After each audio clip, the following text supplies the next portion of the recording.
যাইনি কইছে ছোট নিশু আমি দৌড়া নিয়ে গেছি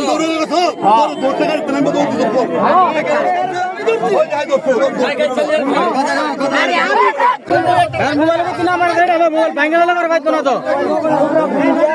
আইন নিজের হাতে তুলে নিও ভাই আমি আর পুলিশে হাতে ধরায় দাও আমি কিনা বাসে গেল আমনের বাইক নিয়ে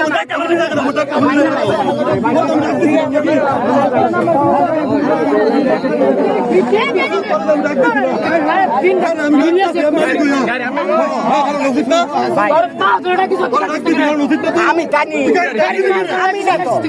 জানি যাইনি কইছে ছোট নিশু আমি দৌড়া নিয়ে গেছি মোবাইল নিয়ে গেছে